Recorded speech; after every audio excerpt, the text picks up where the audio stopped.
అధ్యాయం. ఆయన దేవాలయములో నుండి వెళ్ళుచుండగా ఆయన శిష్యులలో ఒకడు, బోధకుడా, ఈ రాళ్ళెలాటివో ఈ కట్టడములు ఎలాటివో చూడుమని ఆయనతో అనెను. అందుకు యేసు, ఈ గొప్ప కట్టడములు చూచుచున్నావే, రాతి మీద రాయి ఒకటి అయినా ఇక్కడ నిలిచి ఉండకుండా పడద్రోయబడునని అతనితో చెప్పాను. ఆయన దేవాలయం ఎదుట వలివల కొండ మీద కూర్చుండి ఉండగా పేతురు, యాకోబు, యోహాను, అంద్రెయ అనువారు ఆయనను చూచి, ఇవి ఎప్పుడు జరుగును? ఇవన్నీయు నెరవేరబోవు కాలమునకు ఏ గురుతు కలుగును? అది మాతో చెప్పుమని ఆయనను ఏకాంతమందు అడగగా, యేసు వారితో ఇట్లు చెప్పసాగాను. ఎవడును మిమ్మును మోసపుచ్చకుండా చూచుకొనుడి. అనేకులు నా పేరట వచ్చి నేనే ఆయననని చెప్పి అనేకులను మోసపుచ్చెదరు. మీరు యుద్ధములను గూర్చియు యుద్ధ సమాచారములను గూర్చియు వినునప్పుడు కలవరపడకుడి. ఇవి జరగవలసి ఉన్నవి గాని అంతము వెంటనే రాదు. జనము మీదికి జనమును, రాజ్యము మీదికి రాజ్యమును లేచును. అక్కడక్కడ భూకంపములు కలుగును, కరువులు వచ్చును.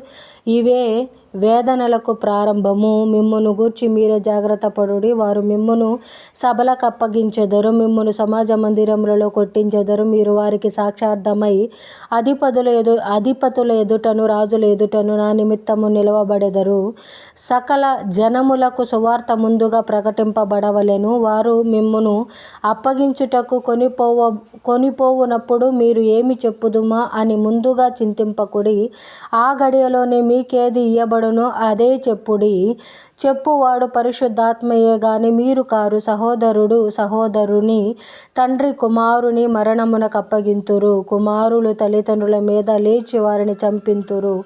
నా నామము నిమిత్తము అందరి చేత మీరు ద్వేషింపబడుదురు. అంతము వరకు సహించిన వాడే రక్షణ పొందును.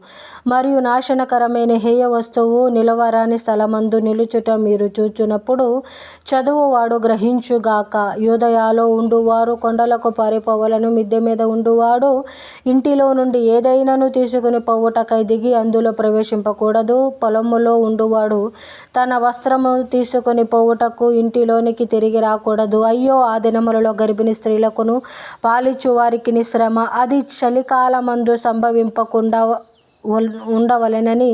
సంభవింపకుండవలెనని ప్రార్థించుడి. అవి శ్రమగల దినములు. దేవుడు సృజించిన సృష్టి ఆది నుండి ఇది వరకు అంత శ్రమ కలగలేదు, ఇక ఎన్నడూను కలగబోదు. ప్రభు ఆ దినములను తక్కువ చేయని ఎడల ఏ శరీరియు తప్పించుకొనకపోవును. ఏర్పరచబడిన వారి నిమిత్తము అనగా తాను ఏర్పరచుకొనిన వారి నిమిత్తము ఆయన ఆ దినములను తక్కువ చేసెను. కాగా ఇదిగో, క్రీస్తు ఇక్కడనున్నాడు, అదిగో అక్కడనున్నాడు అని ఎవడైనను మీతో చెప్పిన ఎడల నమ్మకుడి. ఆ కాలమందు అబద్ధపు ప్రవక్తలను వచ్చి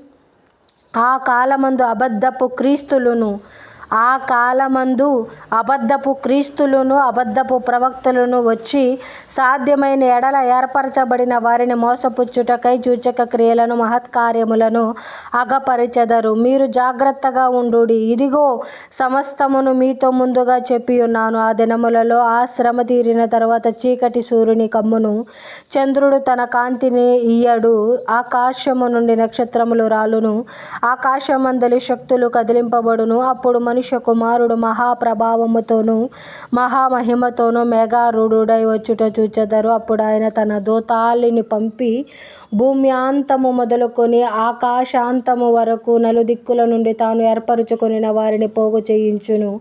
అంజూరపు చెట్టును చూచి ఒక ఉపమానము నేర్చుకొనుడి. దాని కొమ్మ ఇంకా లేతదై చిగురించినప్పుడు వసంతకాలము సమీపముగా ఉన్నదని మీకు తెలియను. ఆ ప్రకారమే మీరు ఈ సంగతులు జరుగుట చూచునప్పుడు ఆయన సమీపముననే ద్వారము దగ్గరనే ఉన్నాడని తెలుసుకొనుడి. ఇవన్నీ జరుగు వరకు ఈ తరము గతింపదని నిశ్చయముగా మీతో చెప్పుచున్నాను. ఆకాశమును భూమియు గతించును గాని నా మాటలు గతింపవు.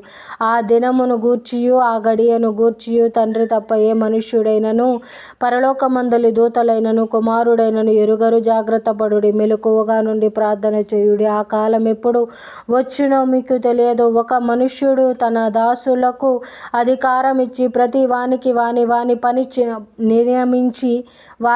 పని నియమించి మెలకువగా నుండుడని ద్వారపాలకునికి ఆజ్ఞాపించి ఇల్లు విడిచి దేశాంతరము పోయినట్లే ఆ కాలము ఉండును. ఇంటి యజమానుడు ప్రొద్దుగుంకి వచ్చునో, అర్ధరాత్రి వచ్చునో, కోడి కూయునప్పుడు వచ్చునో, తెల్లవారునప్పుడు వచ్చునో, ఎప్పుడు వచ్చునో మీకు తెలియదు. ఆయన అకస్మాత్తుగా వచ్చి మీరు నిద్రపోవుట చూచునేమో గనుక మీరు మెలకువగా నుండుడి. నేను